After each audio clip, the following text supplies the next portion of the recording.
hello welcome back to my channel. ඔන්න ඉතින් අද නම් ටිකක් වෙනස් වීඩියෝ එකක් තමයි අරගෙන ආවේ.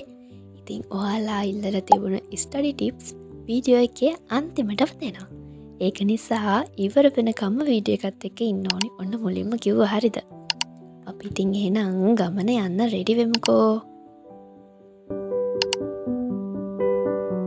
හරි එහෙනම් ඔන්න අපි දැන් යන ගමන් තමයි ඉන්නේ. මං ඉතින් ඔය සඳනු බෑවිතින් තමයි මං හිතන්නේ දාලා තියෙන්නේ. ඒ සින්දුවත් අහගෙන මනෝ පාරක් අහගෙන තමයි මම යන්න හිටියේ. බට් ඉතින් අපේ මල්ලි මට එක එකක් කියනවා. අපි දැන්නත් එක්ක ඉතින් පාසා ෂීට් එකේ තමයි ගියේ. එයා වීඩියෝ කරන්නට බයිනවා. ඔන්න මේ ඉතින් අපි දැන්නත් එක්ක පොඩක් චිල් එකේ ගියා. ඉතින් අද කොහෙද මේ යන්නේ? අද යන්නේ අපේ අම්මගේ ගෙදර. ඒ කියන්නේ ආච්චිලා ගෙදර. ආච්චිලා ගෙදර ඉස්සරහට පොඩි වැඩ ටිකක් තියෙනවා. ඉතින් ඒ ගැන මම ඔයාලට කියන්නම්.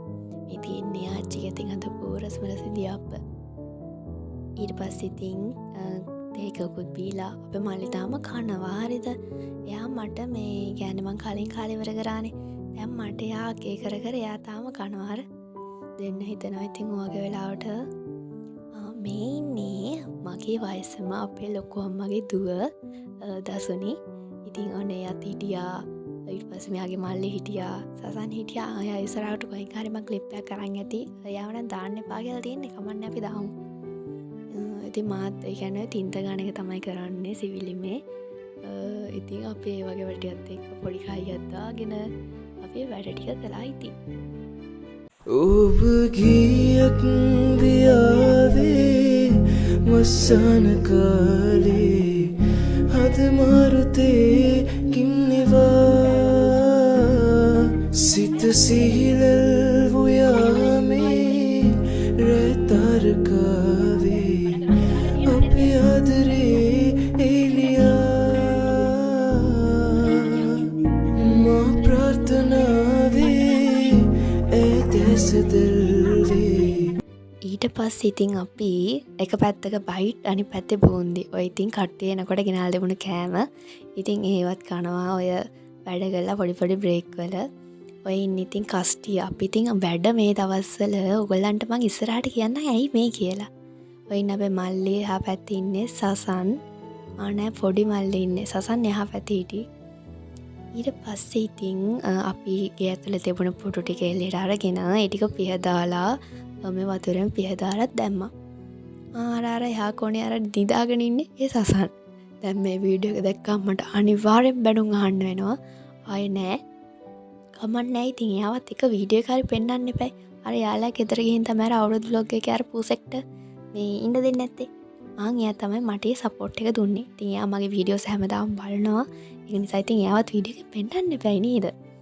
ඔන්න ඉතින් අපි දැන් සින්දුවකුත් අහගෙන අපේ මේලයට ගත්ත පුරු ටික බෙදාන ගමන් තමයි ඉන්නේ. ඇත්තටම ඇයි මේ? අපේ ආච්චිලා ගෙදර තියෙනවා ඉස්සරහට දානයක්. ඉතින් ඒකට තමයි අපි මේ රෙඩි වෙන්නේ. ඉතින් ඒක නිසා අපි දැන් මේ ටික පිරිසිදු කරලා දාන්න තමයි හදන්නේ. තව වැඩ ගොඩක් තියෙනවා.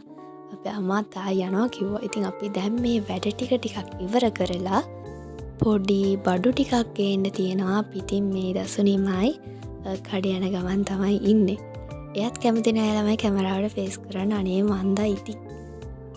ඉතින් මම දැන් පණ්ඩිය වගේ ෆෝන් එකත් උස්සගෙන දැන් ඔය වීඩියෝ කර යනවා. හරිද? පොඩ්ඩක් ඉතින් කැම් එකේම හෙල්ලිලා ඇති. ඔයගොල්ලෝ දන්නවනේ අර වෙස්ටාක් බ්ලොග් එකෙත් එහෙමයි. මම වීඩියෝ කරපු ටිකක් මේ හැඩ වෙනවා. මල්ලි හොඳට වීඩියෝ කරලා තිබුණා. දන්නේ නැද්ද ඉතින් කලබලේනේ. ඔබ ගියක් දියාවේ මස්සන කාලේ හද මාරුතේ කිම්නිවා සිත සිහිලල් වුයාමේ. මෙහෙමයි ළමයි උනේ. හරිද? අපි දෙන්නත් එක කඩේකින් බඩු ගත්තා. ඒ වුණාට ඉතින් කඩේ ඇතුලේ වීඩියෝ කරගෙන නැහැ ලැජ්ජයි ඉතින්. මේ අපි එහෙම තමයි. හරිද? ඉතින් ඔන්න එන ගමන් මේ සෝනක් තියෙනවා. මෑගි වන්න සෝන ගව හරකෙක් ඉන්න ඇවත් වීඩියෝ කරහරි කියලා. ඊට පස්සේ ඉතින් ආයම ගෙදර ආවා. ඇවිල්ලා තමයි මම මේ වැඩ ටික පටන් ගත්තේ. ඉතින් ඔයාලා අහලා තිබුණානේ කොහොමද එක දිගට මොටිවේට්ලි ස්ටඩි කරන්න කියලා. ඉතින් මොන දේ කරන්නත් කලින් ළමයි අපිට තියෙන්න ඕනි හොඳ ගෝල් එකක්. ඉතින් ඉස්සෙල්ලම හිතාගන්නකෝ ඔයා මොනවද කරන්න අද දවසේ. ඉස්සෙල්ලම ටුඩු එකක් හදන්න. ඒකන තමයි හොඳම දේ. නැත්තම් ටයිම් ටේබල් එකක් වගේ අරපුවමන් ලියන්නේ. අන්නේ විදියට ලියන්නත් පුළුවන්. ඉතින් ඔයාලා ඉස්සෙල්ලම කරන්න ඕනි ප්ලෑන් එකක් හදන එක. ඒක දවසට, සතියට, මාසෙට වෙන්න පුළුවන්. ඒක කමක් නැහැ. ප්ලෑන් එකක් හදන්න. අපි කොච්චර ප්ලෑන් හැදුවත් වැඩ කරන්න හරිම අඩු වෙන්නේ. ඉතින් මේ ප්ලෑන් එකට දාගත්ත ඔක්කොම වැඩ ටික ඉවර කරගන්න බැරි වෙන්න පුළුවන්. ඒත් පුළුවන් විදියට හරි අපි අපේ වැඩ ටික ඉවර කරගන්න ඕනේ. ඉතින් මම මේ උදේ වැඩ කරලා ඇවිල්ලා පාඩම් ගන්නව නන් නෙවෙයි. මම මේ පන්තියක් බලන. ඇත්තටම අදාර ටිකක් මහන්සි. එහෙනම් අපි යන්න ඊළඟ ටිප් එකට. මං හැමදාම කියන දෙයක්නේ පාඩම් කරන තැන නම් ලස්සනට තියෙන්න ඕනේ. ඔයාට පුළුවන් සමහරට එකම විදියට ඉන්නකොටත් එපා වෙනවනේ. මටත් දැන් එහෙම හිතලා තියෙන්නේ. හිතුණත් මම මේ මේසේ ඔක්කොම වෙනස් කරනවා. ඒ වගේ ඔයාට කැමති විදිහට ඔයාට පාඩම් කරන තැන ඉන්න පුළුවන් වෙන විදිහට ලස්සනට ඔයාට පුළුවන් වගේ ටයිම් ටේබල් එක හදා ගන්න. මොකද අපි කැමති තැනක ඉන්න තමයි අපේ මනස ගොඩක් try කරන්නේ. ඉතින් අපි කැමති පාඩමක් බලන්න, කැමති තැනක ඉඳගෙන පාඩම් කරන්න අපිට පුළුවන්. නැත්නම් හඳුන් කුරක් වගේ පත්තු කරන්න හොඳ සුවඳට තියෙනවා. අන්න ඒ වගේ දෙයක් යූස් කරන්න පුළුවන් නම් ඇත්තටම ගොඩක් ප්‍රොඩක්ටිව් විදිහට වැඩ කරගන්න පුළුවන්. මොටිවේට්ව ස්ටඩි කරන්න නම් අපිට එක දිගට ස්ටඩි කරන්න බෑ. අපේ මොලේ ගොඩක් එක දිගට වැඩ කරන්න කැමති නැහැ. ඉතින් මම නම් කියන්නේ පොමොඩෝරෝ මෙතඩ් එක යූස් කරන්න. ඒක තමයි මම කියන්නේ. නැත්තම් බ්‍රේක්ස් ගන්න. පැයක් වැඩ කළා ඒත් විනාඩි 10 ඒත් පොමොඩෝරෝ මෙතඩ් තමයි. අනිවාර්යෙන් බ්‍රේක්ස් නම් වැදගත්. ඉතින් මේක තමයි මට තුන්වෙනි ටිප් එක විදිහට කියන්න තියෙන්නේ. ඊට පස්සේ හතරවෙනි ටිප් එක. ඔයාට පුළුවන් පාඩම් කොටසක් ගන්න.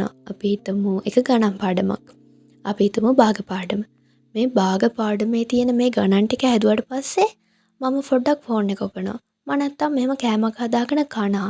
නැත්තම් මම පොඩි රවුමක් දාලා එන්න යනවා. මෙන්න මේ වගේ තමන්ට රිවෝඩ් එකක් දෙන්න. තමන්ට ගිෆ්ට් එකක් දෙන්න. අපේ මොලේ හරිම කැමතිනේ ගිෆ්ට් එකක් දෙනවා කිව්වා. අපි උනත් කැමතිනේ. අන්න ඒ විදිහට තමන්ට ගිෆ්ට් එකක් දීලා තමන්ව මොටිවේට් කරගන්න පුළුවන්. ඊට පස්සේ ටිකක් වෙනස් ටිප් එකක් මේක නම්. ඔයා ඔයාටම කතා කරන්න. ඇයි මම මෙහෙම පාඩම් කරන්නේ? මම මෙහෙම කම්මැලි වුණොත් හරි නැහැ නේද? මොකද මගේ ගෝල්ස් වලට වෙන්නේ? මේ විදියට ටිකක් ඔයා ඔයාටම කතා කරලා බලන්න. ඉතින් මං හිතනවා මෙන්න මේ වගේ ටිප් ටිකක් ඔයගොල්ලන්ට ගොඩක් ප්‍රයෝජනවත් වෙයි කියලා. ඉතින් එහෙනම් මේ වීඩියෝ එක මෙතනින් නතර කරන්න තමයි මං හදන්නේ. මොකද අද ගොඩාක් ස්ටඩි කරේ නැහැ. මම මේ පන්තියේ තමයි දැම්මේ. මොකද ඕගොල්ලන්ට මේ ස්ටඩි ටිප්ස් ටික කියන්න ඕනි නිසා. මොකද ඕගොල්ලෝ රික්වෙස්ට් කරලා තිබුණ නිසා. එහෙනම් ළමයි අදට ගිහින් එන්න. ඕගොල්ලන්ගේ වැඩ ටික සතුටින් පරිස්සමින් කරගෙන ඉන්න ඕනේ. අපි එහෙනම් ඊළඟ වීඩියෝ එකෙන් ළඟදිම හම්බ වෙමු. බයි බයි.